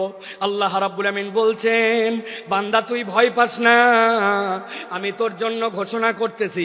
রব্বুল আলামিন কোরআনুল কারীমের 5 নম্বর সূরা, সূরা মায়েদা এর 74 নম্বর আয়াতের মধ্যে বলছেন, আফালা ইয়াতুবুনা ইলাল্লাহ ওয়া ইস্তাগফিরুনাহু ওয়া ইস্তাগফিরুনাহু ওয়াল্লাহু গফুরুর রহিম। আমার আল্লাহ বলতেছেন, এই দুনিয়ার মানুষ ভালো করে বোঝো, আমি রব তোমাকে বললাম, আফালা ইয়াতুবুনা ইলাল্লাহ, তুমি কি আল্লাহর দিকে ফেরত আসবে না? ওয়াস্তাগফিরুনাহু, আর তুমি কি তোমার রবের কাছে ক্ষমা চাইবে না? এটার দ্বারা আল্লাহ কি বুঝাতে চান? তুমি যদি আল্লাহর কাছে ফেরত আসো আর যদি ক্ষমা চাও, আল্লাহ বলছেন আমি রব্বুল আমিন নিজেকে ঘোষণা দিলাম, আল্লাহু গফুরুর রহিম, রব তাকে দয়াময় ক্ষমা করার জন্য রেডি আছে। সুবহানাল্লাহ। তাহলে আমাদের কাজ রব্বুল আলামিনের কাছে ফেরত আসা। আল্লাহ অন্য আয়াতে বলতেছেন, কুল ইয়া ইবাদিয়াল্লাযীনা আসরাফু আলা আনফুসিহিম, কুল, হে নবী আপনি বলে দেন, ইয়া ইবাদিয়া, হে আমার বান্দারা, আল্লাযীনা, যারা, আসরাফু, বাড়াবাড়ি করে ফেলেছো, আলা আনফুসিহিম, নিজেদের অন্তরের উপরে, লা তাকনাতু মির রাহমাতিল্লাহ, তুই তোর রবের দয়া থেকে কখনো ভরসাহীন হয়ে যাস না। ইন্নাহু হুয়াল গফুরুর রহিম, আল্লাহ বলছেন তোর রব নিশ্চয় ক্ষমাকারী আর নিশ্চয় তোর রব রহিম। আল্লাহ এরপরে বান্দাকে বলছেন, ওয়ানিবু ইলা রাব্বিকুম ওয়া আসলিমু লাহু, আল্লাহর কাছে ফেরত আয় আর একবার বল, আল্লাহ ভুল হয়ে গেছে, এখন আমি তোমার কাছে আত্মসমর্পণ করলাম। কোন পর্যন্ত ডিউরেশন? মিন ক্বাবলি আন ইয়াতিয়াকুমুল আযাব, আযাবের দিবস তথা কিয়ামত হওয়ার আগ পর্যন্ত একবার যদি বান্দা আল্লাহর কাছে ফেরত আসে, আল্লাহ বলছেন সুম্মা লা তুনসারুন, আর একবার যদি তোর মৃত্যু চলে আসে আর কেউ সাহায্য করতে পারবে না। আল্লাহ এই আয়াতগুলা সাক্ষ্য দেয়, আল্লাহ বান্দাকে ক্ষমা করে দিতে চান। সুবহানাল্লাহ। এখন আপনাদের কাছে 2টা প্রশ্ন। 1 নম্বরে, আল্লাহ রাব্বুল আমিন ক্ষমা করে দিতে চান, আমরা কি ক্ষমা পাইতে চাই? আল্লাহকে আমাকে শোনাতে হবে না, আমাকে শোনাতে হবে না, আমরা কি ক্ষমা পেতে চাই? আল্লাহ রাব্বুল আমিন ক্ষমা করতে চান, পেতে চাই। কিন্তু দ্বিতীয় জিজ্ঞাসা হচ্ছে, আল্লাহর কাছে ক্ষমা পেতে চাই, কিন্তু এজন্য আমাদের কি কোনো প্রচেষ্টা আছে? কি সমস্যা? আস্তে আস্তে আস্তে, 1জন 2জন বলেন, আপনারা চুপ করেন সবাই, শোনা যায় না, স্পষ্ট না? আল্লাহু আকবার। আমাদের মাইকালা ভাই, আমি আপনাকে কতগুলো পরামর্শ এখান থেকে দিয়ে যাই। আগামীকালকে সামনের যে 5-7 রো দেখতে পাচ্ছি, প্রত্যেকটা বাঁশে একটা বাঁশ পরপর 2টা করে টিউবলাইট লাগাই দিবেন। আর সামনের যে বাঁশ, এই বাঁশ থেকে সামনের দিকে 4টা বাঁশ পরপর 2টা হর্ন 2টা হর্ন 2টা হর্ন, যত সাউন্ড বাইরে তাক এই জায়গাতে কালকে লাগাই দিবেন। ঠিক আছে ভাই? আজকের মধ্যে একটু কষ্ট করে শুনি ভাই, হ্যাঁ? তারপরে আমরা নেক্সট এটা ঠিক করে ফেলবো ইনশাআল্লাহ। একদম চুপ করে যান সবাই। আমি মাইকের কাছাকাছি ফোকাস রেখে কথা বলার জন্য চেষ্টা করতেছি, যাতে আপনারা একটু কথাগুলো বুঝতে পারেন। প্রিয় ভাইরা, খুব গুরুত্বপূর্ণ কথা ভাই, কেবল তো কথা শুরু। আমরা ক্ষমা পেতে চাই এবং আমরা ক্ষমার প্রচেষ্টাও আল্লাহর কাছে করতে চাই, কিন্তু কোরআন হাদিসের পদ্ধতি অনুযায়ী ক্ষমা লাভের উপায় কি এ বিষয়ে আমাদের সকলের পরিষ্কার ধারণা নাই। আমি আপনাদের কাছে বলতে চাই, কোরআন হাদিসের বক্তব্য অনুযায়ী একজন বান্দার ক্ষমা লাভের সর্বনিম্ন 5টা উপায়। জিজ্ঞাসা করব, উত্তর দিবেন শুনতে পালে। ক্ষমা লাভের সর্বনিম্ন উপায় কয়টা? হয় নাই। সকলে হাতগুলা নিচে নামান, এরকম করে হাত নিচে নামাবেন। আমি জিজ্ঞাসা করব কয়টা, হাত তুলে সবাই একসাথে বলবেন 5টা। কোরআন হাদিসের আলোকে ক্ষমা লাভের সর্বনিম্ন উপায় কয়টা? সব হাত ওঠে নাই, আমি দেখতে পাইছি। আরেকবার চান্স দিব, হাত নামান। ক্ষমা লাভের সর্বনিম্ন উপায় কয়টা? আলহামদুলিল্লাহ। এই 5টা কথা শুনবো, আমার বক্তব্য শেষ হবে, এশার আজান হবে ইনশাআল্লাহ। ভালো করে খেয়াল করে শোনেন। ক্ষমা লাভের উপায় হচ্ছে 5টা। কয়টা? এর 1 নম্বর হচ্ছে ঈমান এবং নেক আমল। আস্তে করে বলেন, 1 নম্বরটা কি? নেক আমল। ঈমান, নেক আমল। বলেন, ঈমান, নেক। এই ওয়াজটা যেন বাড়িতে মুখস্থ যায়, এজন্য আমি এত কষ্ট করতেছি। 1 নম্বর ঈমান এবং নেক আমল। আল্লাহ রাব্বুল আমিন বলছেন, ওয়াদাল্লাহুল্লাযীনা আমানু ওয়া আমিলুস সালিহাত মিনহুম মাগফিরাতাও ওয়া আজরান আযীমা। আল্লাহ বলছেন, দুনিয়ার মানুষ শোনো, ওয়াদাল্লাহ, আল্লাহ তোমার সাথে ওয়াদা করছেন। আপনি বাড়ির থেকে বেরিয়ে এসেছিলেন, বাচ্চা বলছে আব্বা আমার জন্য চকলেট নিয়ে আসবে। আপনি বলছেন ঠিক আছে চকলেট নিয়ে আসবো, কিন্তু বাড়িতে ঢোকার সময় ভুলে গেছেন। আপনি আপনার ছেলেকে বলছেন 5-এ ভালো রেজাল্ট কর, একটা সাইকেল কিনে দিব, কিন্তু আপনি সাইকেল কেনার কথা আর সামর্থ্যে কুলাই নাই, ভুলে গেছেন। বউরে বলছেন এবার খালি বেতন পাই লাল রঙের একটা শাড়ি তোমাকে কিনে দিব। এরপরে কত বেতন গেল, কিন্তু শাড়ি কেনার ক্রেতা বা সামর্থ্য অনেক সময় হিসাবে মেলে না। আমরা ওয়াদা করি, কিন্তু অনেক সময় ওয়াদা আমরা রাখতে পারি না।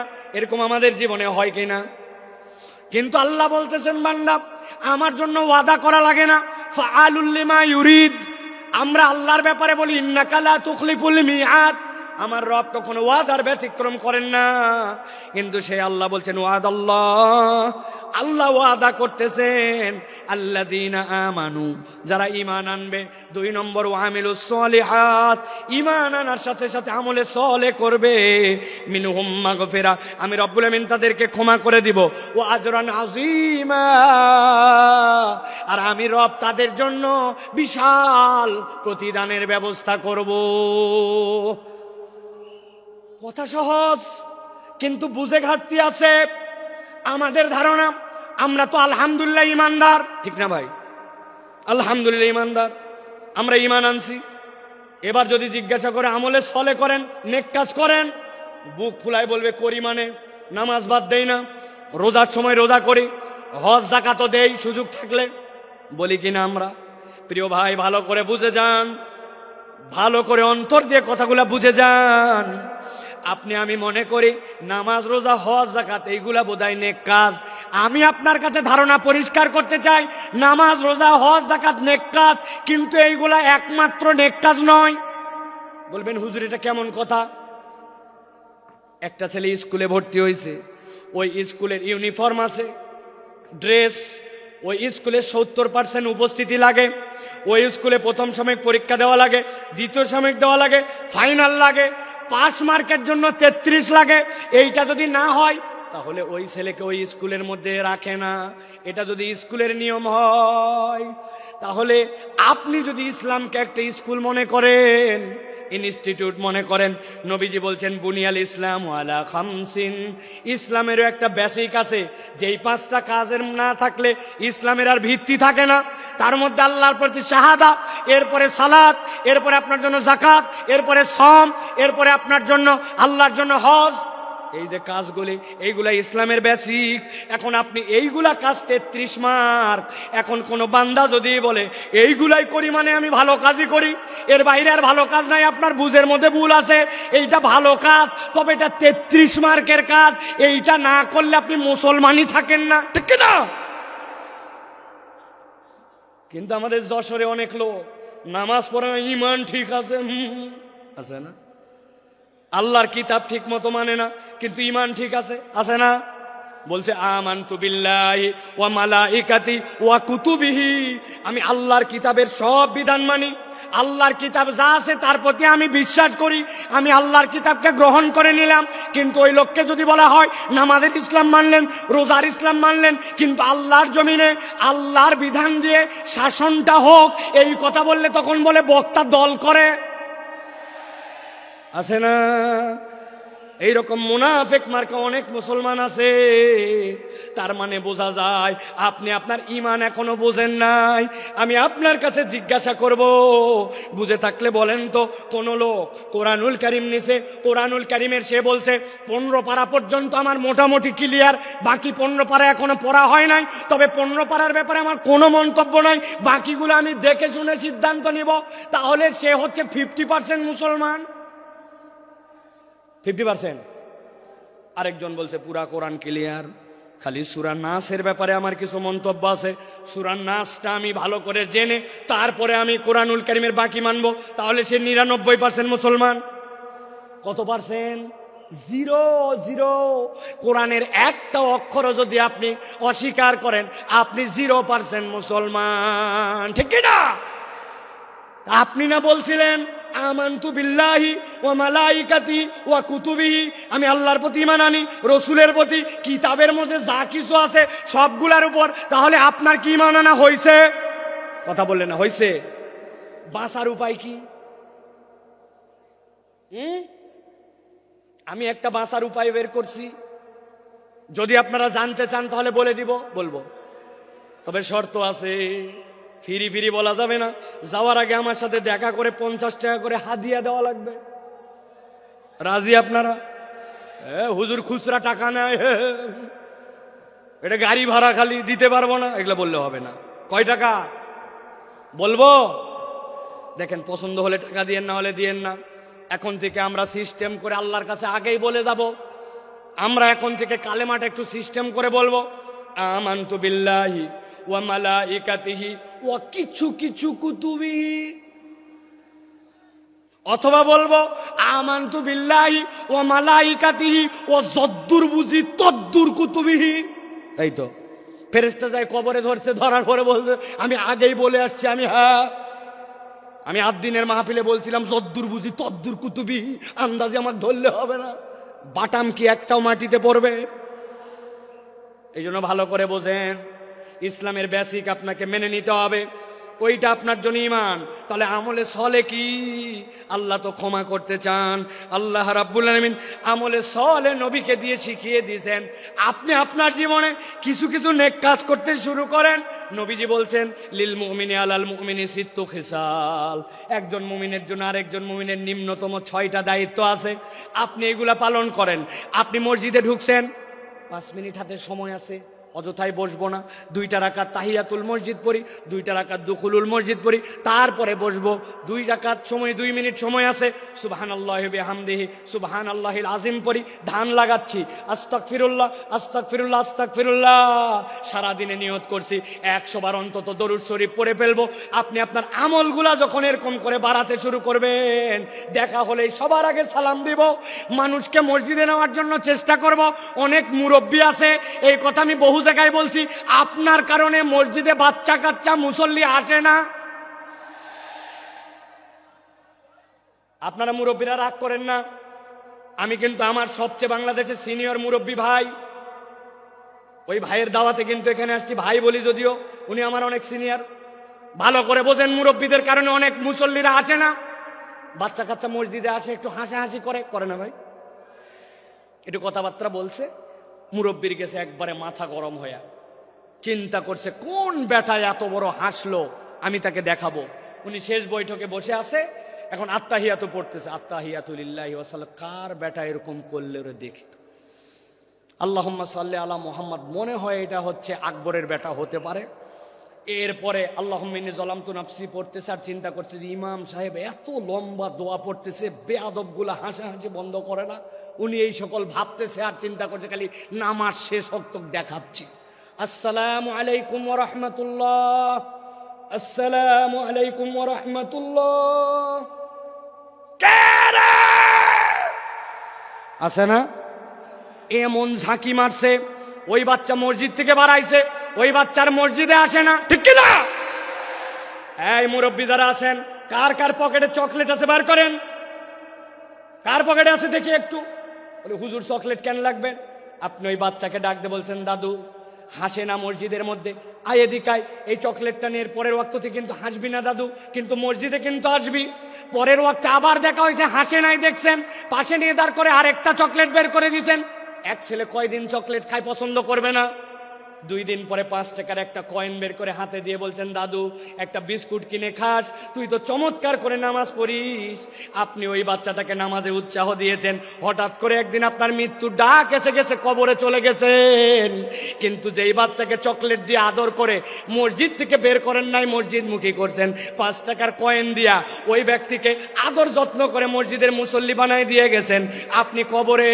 কিন্তু আপনার 20-25 টাকার ইনভেস্টমেন্ট, ওই বাচ্চা যতবার সিজদা দেয় আপনার আমল নামায় সওয়াব উঠে যায়।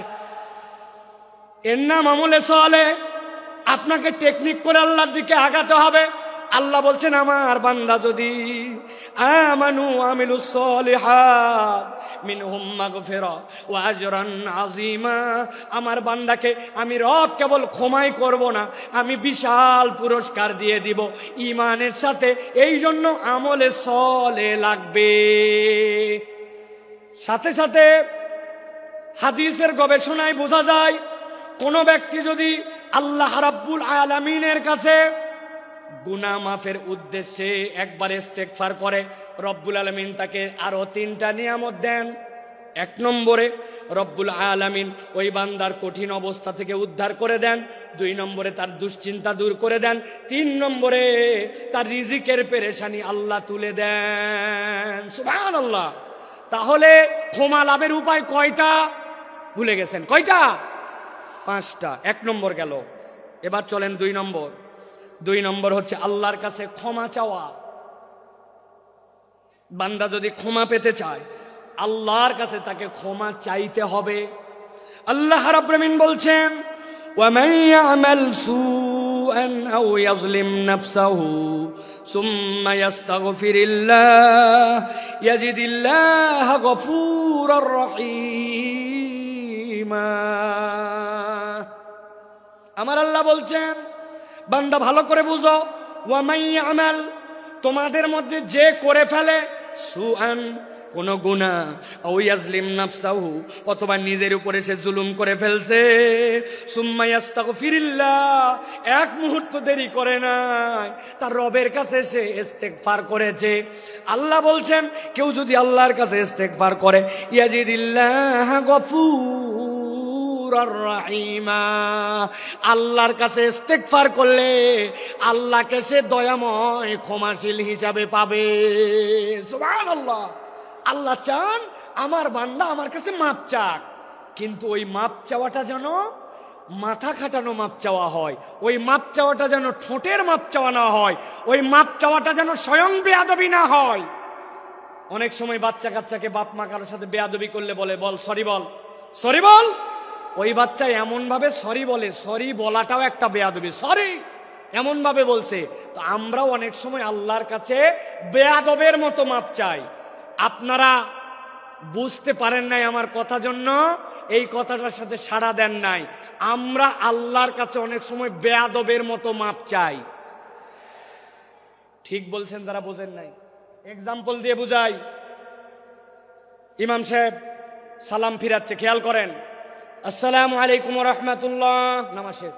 আসসালামু আলাইকুম ওয়া রাহমাতুল্লাহ আছে। আপনি কি বলছেন আল্লাহর কাছে? আরেকটা বুঝায়, এমপি সাহেবের কাছে গেছেন, একটা চাকরি দরকার আপনার ছেলের জন্য, সুন্দর করে যাই এমপি সাহেবের কাছে বলতেছেন, মাননীয় এমপি সাহেব আপনার কাছে আসছি, আমার ছেলের কাছে চাকরি দরকার, জরুরি ভিত্তিতে আপনার অনেক ক্ষমতা আছে, চাকরি দরকার, মেহরবানি করে দ্রুত আমাকে চাকরি দেবেন, আসসালামু আলাইকুম রহমতুল্লাহ। এমপি সাহেব বলছে, পাগলটা কোত্থেকে আসছে রে, এটা আস্তা বেয়াদব। কথা বললেন না, অত দূর গেলাম না, আমি হুজুরের কাছে আসছেন, হুজুর আমার ছেলেটা অসুস্থ, আমার ছেলের জন্য আপনি দোয়া করবেন, মেহরবানি করে আসসালামু আলাইকুম রহমতুল্লাহ। হুজুর বলবে, কি রে পাগল না ছাগল রে, আমার কাছে এত জোরে এসে দোয়া চাচ্ছে। আপনি হুজুর, আপনি এমপি সাহেব, আপনি লোকের কাছে যদি এরকম করে চান, তাইলে ওই লোক আপনাকে বেয়াদব বলে। আর আল্লাহর কাছে আমার প্রয়োজন, কিন্তু আমি এমন ভাবে আল্লাহর কাছে চাই, 2 মিনিট হাতের সময় নাই, মনোযোগ দিয়া কায় মনোবাক্যে দিল লাগায়া আল্লাহর কাছে সিজদায় পড়ে 5 মিনিট 10 মিনিট ধরে কেঁদে কেঁদে আল্লাহর কাছে আমরা মাপ চাই না, অথচ আমার গুনাহ খাতার কোনো শেষ নাই। আপনাদের অবস্থা জানি না, আজকে সকাল থেকে আমার গুনাহ যদি আমার কপাল দিয়ে লেখা হতো নিয়ন সাইনের মতো, স্টেজে উঠতে দিত না। অনেক মুরব্বী মানুষ মনে করছে বোধহয় মুরব্বীর দাড়ি পেকে গেছে, গুনাহ নাই। একটা মহিলা তার সামনে দিয়ে চলে গেছে, অন্তরের মধ্যে এমন কথা উদয় হইছে, ওইটা যদি বাহিরের মানুষ জানতো, দাড়িওয়ালার আর ইজ্জত থাকতো না। জানা গুনাহ, অজানা গুনাহ, ভুলে যাওয়া গুনাহ, আমার আপনার আমল নামায় গুনার কোনো শেষ নাই। কিন্তু আল্লাহর কাছে কায় মনোবাক্যে দিল দিয়ে 5 মিনিট চাওয়ার মতো সময় নাই, ঠিক কিনা? এই জন্য বলছি, আমি এমনি এমনি বলি নাই যে আল্লাহর কাছে বেয়াদবের মতো চাওয়া যাবে না। ক্ষমা চাওয়া মানে কি খালি আস্তাগফিরুল্লাহ আস্তাগফিরুল্লাহ আস্তাগফিরুল্লাহ, এটা নয়। আপনি দিল থেকে অনুতপ্ত হইয়া আল্লাহর কাছে চাওয়ার মতো যদি চান, আমি মাঝে মাঝে বলি, আপনাদের কাছেও বলি, ও ভাই আপনার নামাজটাকে একটু সুন্দর বানান। আমি নামাজ সুন্দর বানানোর জন্য একটা শুধু পরামর্শ দেই, আজকের থেকে শপথ নেন, আপনার জামাত ছাড়া ব্যক্তিগত যত সুন্নত নফল আমি 7 তাসবির নিচে রুকু সিজদা আর দিব না। রাজি? সুবহানাল্লাহ সুবহানাল্লাহ সুবহানাল্লাহ সুবহানাল্লাহ সুবহানাল্লাহ সুবহানাল্লাহ, এরকম 60টা তাসবিহ পড়ব রুকুতে, সুবহানা রাব্বিয়াল আযীম সুবহানা রাব্বিয়াল আযীম সুবহানা রাব্বিয়াল আযীম, এরকম করে 60টা তাসবিহ রুকুতে, 60টা তাসবিহ সিজদাতে। আমার নফল ব্যক্তিগত নামাজ আজকের থেকে 60টা তাসবিহর নিচে হবে না। রাজি আছেন ইনশাআল্লাহ? হঠাৎ করে উঠে গেছি 3 বার পরে, রেগুলার অভ্যাস, আবার টাইট করছি পরের রাকাত থেকেই, না আমি তো 7 তাসবিহর নিচে উঠবো না। আমি আল্লাহর কসম করে বলতেছি, আপনার নামাজের 50% সুন্দর হয়ে যাবে। তাহলে 2 নম্বর আল্লাহর কাছে ক্ষমা চাওয়া, 3 নম্বরে আল্লাহর কাছে তওবা করা। বলেন 3 নম্বর তওবা করা, বলেন। অনেকে বলবেন হুজুর ইস্তেগফার আর তওবার মধ্যে কি পার্থক্য? একটু আগেই তো বললেন ইস্তেগফারের কথা, ক্ষমা চাওয়ার কথা, তাহলে তওবার মধ্যে পার্থক্য কি? তওবার রকম আছে 4টা, দীর্ঘ আলোচনা, সেদিকে যাব না। কিন্তু তওবার মানেটা ভালো করে বোঝেন। আল্লাহ কোরআনে বলেছেন, তুবু ইলাল্লাহি তাওবাতান নাসুহা, তোমরা আল্লাহর কাছে তওবা করো, তওবাটা যেন নাসুহা হয়। কি হয় নাসুহা মানে কি? আরবিতে নাসুহা শব্দটার উৎপত্তি স্থল 2টা, হয় নাসাহাতুন বা নাসাহাতুন। পেটের মধ্যে বাচ্চা, শাশুড়ি মা চিন্তা করছে আমার মেয়ের ডেলিভারি হবে, বাচ্চা কাচ্চার জন্য কাঁথা সেলাই করা লাগবে, এই ছিঁড়া লুঙ্গি, এই চাদর, অমুক কাপড়, এইগুলা জোড়া দিয়ে দিয়ে কাঁথা বানায়, ঠিক কিনা? ভালো করে মনে রাখবেন, নাসাহাতুন মানে ভাঙ্গা সম্পর্ক জোড়া লাগানো, আর নাসাহাতুন মানে ফেরত আসা। আল্লাহ বলছেন, আমি আমার বান্দাকে দেখতে চাই অতীতের জন্য অনুতপ্ত, ভবিষ্যতে আর করবে না, আল্লাহর সাথে সম্পর্ক ছিন্ন হয়েছিল জোড়া লাগাবে আর আল্লাহর কাছে ফেরত আসবে। একবার যদি তুমি তওবা করতে পারো, আল্লাহ বলছেন আমি তোমার সব গুনাহ খাতা মাফ করে দিতে রেডি আছি। আল্লাহ কোরআনে বলছেন, ওয়া হুয়াল্লাযী ইয়াকবালুত তাওবাতা আন ইবাদিহি ওয়া ইয়াফু আনিস সাইয়্যাত ওয়া ইয়ালামু মা তাফআলুন।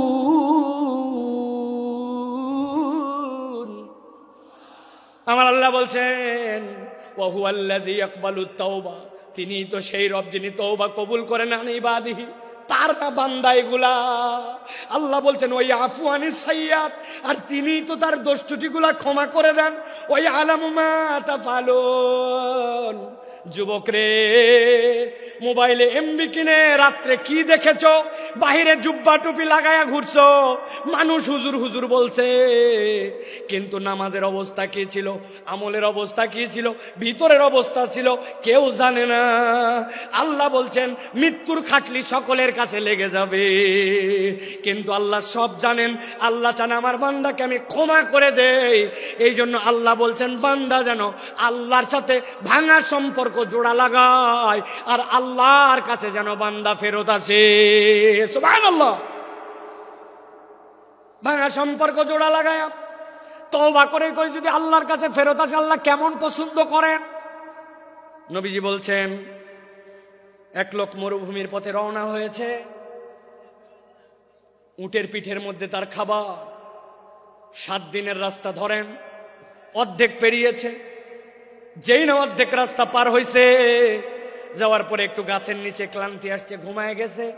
ঘুমায় যাওয়ার পরে ঘুম থেকে উঠেছে, উঠার পরে দেখে হায়রে আমার যে খাবার সহ উঠ ছিল, উঠ নাই, উঠ পালায় গেছে। মরুভূমিতে যদি কারো উঠ পালায়, ওই উঠ আর ফেরত আসে না। ওই বান্দা জানে সামনে 3 দিন যে আগাবে এই তার ক্ষমতা নাই। মরুভূমি যে গরম, একদিনে শেষ হয়ে যাবে। পিছনে যে বাড়িতে ব্যাক করবে সেই সুযোগ নাই। ওই লোক তো ঘাবড়ায় গেছে, নিশ্চয় এখন নিশ্চিত আমার মৃত্যু। মৃত্যুর চিন্তায় ওই লোক আবার ঘুমায় গেছে। আল্লাহর নবী বলছেন এরপরে হঠাৎ করে সে উঠেছে, উঠার পরে দেখে উটটা আবার তার সামনে এসে হাজির হয়ে গেছে। ওই উটার পালায় যায় নাই, খাদ্য নিয়ে তার সামনে দাঁড়ায়া উত্তেজিত হয়ে সে বলছে, আয় আল্লাহ, আপনি আমার গোলাম আর আমি আপনার মাবুদ। যদিও কথাটা হাকিকি না, কিন্তু আনন্দে উত্তেজিত হয়ে বলছে। আসলে বলার কথা আল্লাহ আপনি আমার মাবুদ আর আমি গোলাম, কিন্তু উত্তেজনায় কথা ঘুরে গেছে। নবী বলছেন হারানো উট পেয়ে উটের মালিক যেরকম খুশি হয়, কোন বান্দা যদি 1000 ভুল করুক না কেন, একবার তওবা করে আল্লাহর কাছে ফেরত আসে, আল্লাহ এর থেকে অনেক বেশি খুশি হয়ে যায়। সুবহানাল্লাহ বিহামদি। এই জন্য প্রিয় ভাইরা, আল্লাহর কাছে তওবা করে আমাদেরকে ফেরত আসতে হবে। তাহলে 1 নম্বর ঈমান এবং নেক আমল, 2 নম্বর আল্লাহর কাছে ক্ষমা চাওয়া, 3 নম্বর তওবা করা, 4 নম্বর তাকওয়া অর্জন করা। কি করা? তাকওয়া অর্জন। আল্লাহ বলছেন ইন্নাল্লাযীনা ইয়াখশাউনা রাব্বাহুম বিল গায়ব লাহুম মাগফিরাতুন ওয়া আজরুন কাবীর, মাগফিরাতুন ওয়া আজরুন কাবীর। আল্লাহ বলছেন যারা আল্লাহকে ভয় করে, আল্লাহকে ভয় করে চলে, আল্লাহ ভয় করাটাই অটোমেটিক রব্বুল আলামিন বলছেন তার ক্ষমা প্রাপ্তির কারণ হয়। সুবহানাল্লাহ। আমরা বাংলাদেশ নিয়ে স্বপ্ন দেখি, বাংলাদেশ সোনার বাংলাদেশ হবে, বাংলাদেশ দুর্নীতিমুক্ত বাংলাদেশ হবে। এর জন্য দুর্নীতি দমন কমিশন, এর জন্য সিসিটিভি, এর জন্য অনেক কিছু আমরা আয়োজন দেখলাম। কিন্তু জিজ্ঞাসা করতে চাই, এত আয়োজন করেও বাংলাদেশকে কি দুর্নীতি মুক্ত করা গেছে? দুর্নীতি মুক্ত তো হয় নাই, আরো দুর্নীতি বেড়েছে। আমি মজা করে বলি, দুর্নীতি দমন কমিশন একটা স্টেপ নিয়েছে, দুর্নীতিকে না বলুন। এই জন্য প্রত্যেক জেলা শহরে, প্রত্যেক ডিসি অফিসে সেমিনার হবে, বিভিন্ন জায়গায় ফেস্টুন লাগানো হবে, স্টিকার মারা হবে, দুর্নীতিকে না বলুন। এর জন্য বাজেট হয়েছে ধরেন 10 কোটি টাকা। আল্লাহর কি কাম, এই 10 কোটি টাকার 8.5 কোটি টাকা দুর্নীতি হয়েছে। আপনি না দুর্নীতিকে না বলবেন বলছেন, কিন্তু কোথায় দুর্নীতি দূর করতে পারলেন? সিসি ক্যামেরা লাগাইছেন, দুর্নীতি যায় নাই। আমি পাসপোর্ট অফিসে গেছিলাম, আমার পাসপোর্টের 6 মাসের নিচে মেয়াদ শেষ, অনেক আগের কথা। পাসপোর্টটা রিনিউ করতে হবে। পাসপোর্টে যাওয়া, অফিসে যাওয়ার আগে আমাকে লোকজন বলছে প্রস্তুতি নিয়ে যায়েন। আমি চিন্তা করছি প্রস্তুতি মানে বোধহয় কলম কাগজ, তাই তো নাকি? জি না, প্রস্তুতি মানে মাল পানি, ঠিক কিনা? আমি এইগুলা নিয়ে গেছি। যাওয়ার পরে এখন পাসপোর্ট অফিসের দোতলায় আমাকে খালি ঘুরায়, অনেক ঘুরাইয়া ঘুরাইয়া ঘুরাইয়া, টাকাও নেয় না, কাজও করে না, কি জ্বালা। অনেকক্ষণ পরে বলছে নিচে চলেন। দোতলার থেকে যখন আমাকে নিচে নিয়ে আসছে, নিচে আনার সময় একটা সিঁড়ি, মধ্যে একটা ল্যান্ডিং, এরপর আরেকটা সিঁড়ি। তো 1 ধাপ সিঁড়ি পার করে মধ্যে যে জায়গা, ওই জায়গায় দাঁড় করায় বলছে টাকা ছাড়েন। আমি বললাম, ভাই তোমাকে এই টাকা দেওয়ার জন্য তো বহুতক্ষণ ধরে আমি ঘুরি, তুমি এতক্ষণ ঘুরাই এই জায়গায় এনে কেন টাকা চাও? বলে হুজুর তাহলে শোনেন, এই বিল্ডিংটি পুরাটা সিসি ক্যামেরা নিয়ন্ত্রিত, আমরা মনিটরে চেক করে দেখছি পুরা বিল্ডিং এর সব জায়গাটা ভিডিওতে আসে, খালি এই জায়গাটা ধরে না। তো যেই জায়গাটা ধরে না ওই জায়গায় উনি টাকা খায়। তাহলে দুর্নীতি দূর করতে চান আর দেশকে সোনার বাংলা বানাতে চান, কখনো এটা সম্ভব নয় যদি না মানুষের দিলকে আল্লাহর ভয়ে ভীত করে একটা উন্নত চরিত্রের প্রজন্ম তৈরি করা না যায়, শিক্ষা সংস্কার করা যদি না যায়, এই প্রজন্মকে কখনো মানুষের মতো মানুষ এই বাংলাদেশকে সোনার বাংলাদেশ বানানো সম্ভব নয়। কিন্তু আমরা দেখেছি আমাদের শিক্ষা ব্যবস্থায় গাফলতি, নানান জায়গায় গাফলতি। এইগুলা আসলে কার কাছে আমরা বলবো আর কে যেন কথা শুনবে, এইরকম একটা অবস্থা হয়ে যাচ্ছে। এই জন্য আমরা স্পষ্ট কণ্ঠে বলতে চাই, বাংলাদেশকে যারা সোনার বাংলাদেশ বানাতে চান, আপনাদেরকে কোরআন হাদিসের শিক্ষায় এই জনগোষ্ঠীকে শিক্ষিত করতে হবে, এর কোনো বিকল্প নাই, ঠিক কিনা? আল্লাহ রাব্বুল আলামিন সর্বশেষ বলছেন 5 নম্বরে তোমাদের জন্য যারা ক্ষমা পেতে চাও, তোমাদের উপায়টা হচ্ছে 5 নম্বরে। 1 নম্বর ঈমান ও নেক আমল, 2 নম্বর আল্লাহর কাছে ক্ষমা চাওয়া, 3 নম্বর তওবা, 4 নম্বর তাকওয়া অর্জন, 5 নম্বর আল্লাহর জন্য দান খয়রাত করা। কি করা বলেন না, কি করা? আমরা কৃপণের কৃপণ হয়ে গেছি, আমাদের হাত খোলে না। আপনাদের এলাকায় খবর নিয়ে দেখবেন, মসজিদে আপনাদের জুমার দিনে মুসল্লি 200 জন, প্রত্যেকটা মুসল্লি যদি 20 টাকা করে দেয়, মসজিদে 4000 টাকা হয়। 4 জুমা মিলাইয়া মসজিদে একটা ভালো ফান্ডিং হয়ে যায় 20,000 টাকার। মসজিদ কারো দিকে তাকাতে হয় না। কিন্তু আমাদের মুসল্লিদের অবস্থা এমন, মসজিদে সেরা টাকা দেয়, 1 টাকা পকেটের থেকে বের হয় না। আপনি যদি ক্ষমা পেতে চান, আপনাকে দান খয়রাত করতে হবে। দান খয়রাত না করলে ক্ষমা পাওয়া যায় না। দান খয়রাত ক্ষমা প্রাপ্তির মাধ্যম। আমি ছোট্ট 2টা হাদিস বলে শেষ করে দিব। এক মহিলা নবীজির কাছে আসলো, আসার পরে নবীজির জন্য একটা বুর্দা নিয়ে আসলো। বুর্দা মানে এমন একটা চাদর, পাশ দিয়ে ঝালর লাগানো। মহিলাটা ইয়ামেন থেকে সেই চাদর নিয়ে আসছে। সাহাবীরা বলছে, নবী সাল্লাল্লাহু আলাইহি ওয়াসাল্লামের কাছে আসে যখন বলল, হাযা হাদিয়াতুল লাকা ইয়া রাসূলুল্লাহ, নবীজি এমন ভাবে হাত পেতে ওইটা নিলেন যেন কতই না তার প্রয়োজন। সম্মান জানায় নবীজি নিলেন। নেওয়ার পরে নবীজি গায়ে দিলেন। সাহাবায়ে কেরাম বলছেন, নবীজির গায়ে এত সুন্দর লাগছিল, এত সুন্দর ড্রেসে আমরা নবীকে খুব কমই দেখেছি। হঠাৎ করে একজন সাহাবী বলে, ইয়া রাসূলুল্লাহ, আপনার চাদরটা আমাকে দেন। নবীজির সাথে সাথে উঠে বাড়ির মধ্যে চলে গেলেন। সাহাবীরা বুঝলেন নবীজি পুরাতন চাদর পরে নতুন চাদরটা ওই সাহাবীকে দিয়ে দিবেন। সাহাবায়ে কেরাম ওই সাহাবীকে বললেন, তুমি এই কাজ করলে কেন? নবীজি দেখলেন না কত সুন্দর লাগতেছিল, কত আগ্রহ করে নিলেন, তুমি কেন এখনই চাইলে?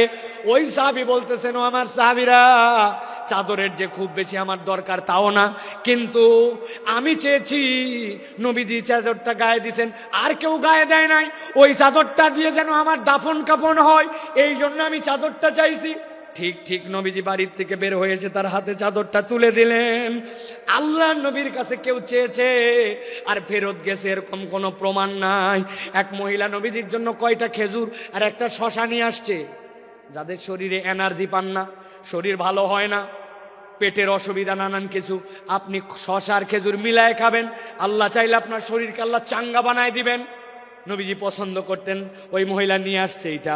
নবীজি এক বাটির খেজুর ঢেলে শশাটা ঢেলে নিয়ে নবীর কাছে যতগুলা স্বর্ণালংকার ছিল সবগুলা তুলে বাটির মধ্যে ভরছেন, ভরে তার কাছে তুলে দিছেন।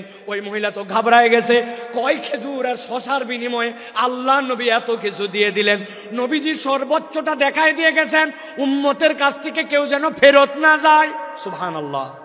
অতএব আপনি যদি আল্লাহর কাছে ক্ষমা পেতে চান, দান খয়রাত আপনাকে বাড়াতে হবে। হযরত আলী কাররামাল্লাহু ওয়াজহাহু, তার অভ্যাস ছিল তিনি যদি আল্লাহর কাছে ইস্তেগফার তওবা করতেন, যতবার তওবা করতেন ততবার সাদাকা করতেন। নিয়ত করছি ফজরের নামাজ আর বাদ দিব না, কিন্তু বাদ হয়ে গেছে। তওবা করছি আল্লাহ আগামী কালকে থেকে ঠিক করব, কিন্তু 100 টাকা পানিশমেন্ট দিয়ে দিছি। আল্লাহর কাছে বলছে আর মিথ্যা কথা বলবো না, আবার ফট করে একটা মিথ্যা বের হয়ে গেছে, নিয়ত করছি 2 রাকাত নামাজ পড়বো আর 100 টাকা দান খয়রাত করব, তওবাও করছি, সাদাকাও করছি। এটা আলী রাদিয়াল্লাহু তাআলা আনহুর চরিত্র ছিল। এই জন্য আল্লাহর কাছে যদি ক্ষমা পেতে চায়, মুসলমানের চরিত্র কৃপণ হবে না, মুসলমানের চরিত্র হবে হাত খোলা। সুবহানাল্লাহ। একটা ফকিরের অনুভূতি বলে আজকের কথা শেষ করব। এক মালদার লোক, তার কাছে এক ফকির গেছে, যে বলছে কিছু দেন। ওই লোক পকেটে হাত দিয়ে দেখে মানি ব্যাগ নাই, বুক পকেটেও টাকা নাই, বিব্রত হয়ে গেছে। আরে আমি তো মানি ব্যাগ ছাড়া জামা নিয়ে বের হয়েছি। ফকির ডাক দিছে, ডাক দিয়ে গায়ে হাত দিছে, পিঠে হাত দিয়ে বলছে, বাবারে সত্যিকার কথা, পকেটে টাকা একদম নিয়ে বের হই নাই, ভুলে গেছি টাকা আনতে, মানি ব্যাগ আনতে মনে নাই, এই জন্য তোকে দিতে পারলাম না। বাবারে এরপরে তুই চাইলে ইনশাল্লাহ তোকে দিব। এই কথা শুনে ওই ফকির দোয়া করতেছে ওই লোকের জন্য, আল্লাহ আপনাকে বারবার মানি ব্যাগ আর টাকা ছাড়া বের হওয়ার তৌফিক দান করুক।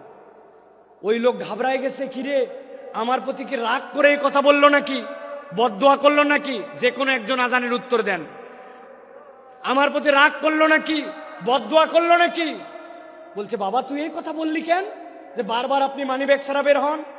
ও বলতেছে, শোনেন, টাকা চাইলে তো কতকেই দেয়, ভালো মনে দেয়, খারাপ মনে দেয়, অনেক টাকা দেয়, কিন্তু আমরা যারা দরিদ্র মানুষ, হত দরিদ্র মানুষ, মানুষ আমাদের সাথে একটু সুন্দর করে কথা বলে না, কেউ একটু গায়ে হাত দিয়ে আদর করে কথা বলে না, টাকা চাইলে টাকাটা দেওয়ার সময় কেমন করে জানি দেয়। আমরা তো একটু ভালোবাসাও দাবি করি। তো আজকে আপনার পকেটে মানি ব্যাগ না থাকার কারণে যে গায়ে হাত দিয়া, মাথায় হাত দিয়ে আদর করে আপনি ভালোবাসা দিছেন, ওইটা আমার অনেক বেশি দরকার। এই জন্য দোয়া করছি, আপনি মানি ব্যাগহীন আসেন, তাহলে আমি আদরটা অন্তত পাবো। বুঝেন, সব সময় সব অভাবী মিসকিন কেবলমাত্র আপনার কাছে টাকা পয়সার ডিমান্ড করে না, ভালোবাসা চায়, সুন্দর কথা চায়, আদর চায়, স্নেহ চায়। এটাও আল্লাহর পক্ষ থেকে বড় একটা দান হিসাবে বিবেচিত হবে। অতএব আচরণ সুন্দর করি, দান সাদাকা করার চেষ্টা করি। ক্ষমা প্রাপ্তির এই 4টা গুণ। আর প্রথমে আপনাদের কাছে বলেছি, আল্লাহর কাছে ক্ষমা প্রাপ্তির তালিকায় ওঠার জন্য, হেদায়েতের রাস্তা পাওয়ার জন্য 2টা সিঁড়ি। এই 2টার সমন্বয় করে যদি আমরা চলি, মৃত্যু আর জান্নাতের মধ্যে আমাদের কোনো বাধা থাকবে না ইনশাআল্লাহ।